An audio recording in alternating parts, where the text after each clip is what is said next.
Hi, நான் உங்கள் doctor Samson பேசுகிறேன். இன்றைக்கி வந்து விஸ்வநாதன் அண்ட் சன்ஸ் படம் பற்றி பார்க்க போகிறோம்.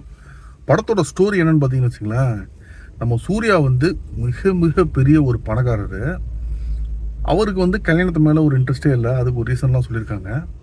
ஆனால் அவங்க அம்மா ராதிகாவுக்கு என்னென்னா வாரிசு வேணும், நம்ம குடும்பத்துக்கு அடுத்து ஒரு வாரிசு வேணும்னு சொன்ன உடனே இவர் என்ன பண்ணுறாரு, சரகசி மூலியமாக அமெரிக்காவிலேருந்து ஒரு குழந்தைய ரெடி பண்ணி இவரோட விந்து மூலியமாகவே ரெடி பண்ணி கொண்டு வந்துடுறாரு. அப்புறம் ஒரு காலகட்டத்தில் வந்து அந்த குழந்தைக்கு வந்து அம்மாவோட போன் மேரோ வந்து தேவைப்படுது. ஸோ அம்மாவை வந்து இவரோட இன்ஃப்ளூயன்ஸில் யூஸ் பண்ணி கண்டுபிடிச்சிட்டு அவங்கள வந்து கூப்பிட்டு வந்துடுறாரு. அதுக்கப்புறம் அந்த பொண்ணு யாருன்னா மமிதா பைஜு. அவங்களுக்கு வந்து ஒரு 20 வயசு அந்த ரேஞ்சில் தான் இருக்கும். இவர் வந்து 40s இருப்பார். ஸோ அவங்களுக்கு இவர் மேலே ஒரு காதல் வந்துடும். அதுக்கப்புறம் அவங்க குழந்தைக்காகவும் 2 விஷயத்துக்காகவும் சேர்ந்து இவர் கூட சேரணும்னு சொல்லிட்டு ட்ரை பண்ணிகிட்டு இருப்பாங்க. இவர் வந்து அந்த பொண்ணு என்னோட 20 வயசில் சின்ன பொண்ணு, ஸோ நான் வந்து கல்யாணம் பண்ணிக்க மாட்டேன் அப்படிங்கிற ஒரு இதில் இருப்பார். ஸோ 2 பேரும் ஒன்று சேர்ந்தாங்களா இல்லையான்னு தான் படத்தோட ஸ்டோரி.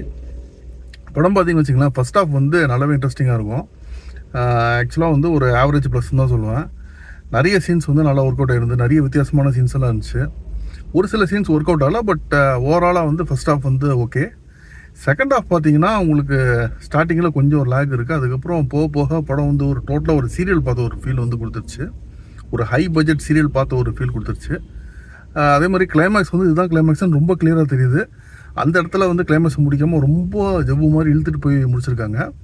ஸோ நார்மல் சினிமா ஆடியன்ஸுக்கு வந்து இந்த படம் வந்து அந்தளவுக்கு ரொம்ப ஒரு எக்ஸைட்டிங்காக இருக்காது. பட் ஃபேமிலி ஆடியன்ஸ் இந்த சீரியல்லாம் பார்த்து பழக்கப்பட்டவங்க அவங்களுக்கு கண்டிப்பாக இந்த படம் வந்து ஒரு முறை பார்க்கலாம். சூர்யாவோட ஆக்டிங் பார்த்தீங்கன்னு வச்சுங்களேன், இந்த மாதிரி கேரக்டர்ஸ்லாம் வந்து அவருக்கு ரொம்பவே நல்லா சூட் ஆகும். ஏன்னா ரொம்ப ஒரு பாஷ் அந்த ஒரு லுக்கெல்லாம் வந்து அவருக்கு ரொம்பவே சூப்பராக சூட் ஆகும். அதே மாதிரி அருமையாக நடிச்சிட்டாரு. மமிதா பைஜு வந்து ரொம்ப சூப்பராக வந்து நடிச்சிட்டாங்க. ராதிகாவுக்கும் மமிதா பைஜுக்கு இடையில இருக்கிற சீக்வன்ஸ்லாம், ஒரு சில சீக்வன்ஸ்லாம் செம்ம இன்ட்ரெஸ்டிங்காக, செம்ம ஒரு ஃபன்னாக, நல்லா ஒரு காமெடியாக சிரிக்கிற மாதிரி வந்து நிறைய சீக்வன்ஸ் எல்லாமே பண்ணியிருக்காங்க. உண்மையிலே செம்ம சூப்பராக இருந்துச்சு. அதே மாதிரி அந்த குடும்பம் இவங்க 2 பேர் ப்ளஸ் வந்து சூர்யா, அதுக்கு இடையில பண்ண காமெடிஸ் வந்து நல்லா வந்து ஒரு கூட்டம் இருந்துச்சு. படத்தில் வந்து பிஜிஎம் வந்து நல்லா இருந்துச்சு. டெக்னிக்கலாக படம் வந்து பயங்கர ஸ்ட்ராங், எந்த குறையும் சொல்ல முடியாது. சாங்ஸ் வந்து இன்னும் கொஞ்சம் பெட்டராக பண்ணிடலாம். இந்த பட்டாம்பூச்சி சாங் வந்து ஓரளவுக்கு வந்து இப்போ வெளியிலேருந்து நம்ம வந்து கேட்குற மாதிரி இருக்குது. பட் மற்ற சாங்ஸ்லாம் படமாக பார்க்கும்போது அதுக்குள்ளே வந்து சாங்ஸ் வர்றது ஓரளவுக்கு ஓகேன்னு சொல்லலாம். தனியாக வந்து எந்தளவுக்கு அந்த பாட்டை வந்து கேட்பாங்கிறதுலாம் தெரியல. படத்தில் கொஞ்சம் அந்த ஃபைட்ஸ்லாம் வைக்கும்போது திடீர்னு வந்து ஒரு சின்ன ஒரு ஜெர்க் அடிக்குது.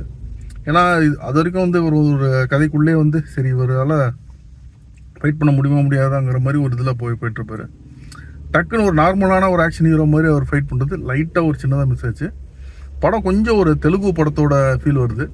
எல்லாமே ஆர்டிஸ்ட் எல்லாமே தமிழ் ஆக்டர்ஸ் நிறைய பேர் இருந்தாலுமே உங்களுக்கு படத்தில் அந்த சீனை வந்து யோசிக்கும் போது இப்போ தமிழில் வந்து கொஞ்சம் ஓரளவுக்காவது ரொம்ப அவுட் ஆஃப் த பாக்ஸில் போய் எல்லாம் சீன்ஸ் வைக்க மாட்டாங்க.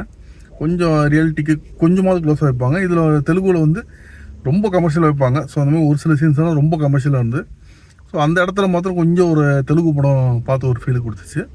மற்றபடி படம் பார்த்தீங்கன்னு வச்சுங்களேன், ஜென்ரல் ஃபிலிம் ஆடியன்ஸுக்கு first half okay, second half வந்து கொஞ்சம் ஒரு போர் அடிக்கும். சீரியல்லாம் பார்த்து பழக்கப்பட்டவங்க, ஃபேமிலி ஆடியன்ஸ் அந்த மாதிரி அவங்களுக்கு வந்து இந்த படம் வந்து கண்டிப்பாக ஒரு முறை பார்க்கலாம்.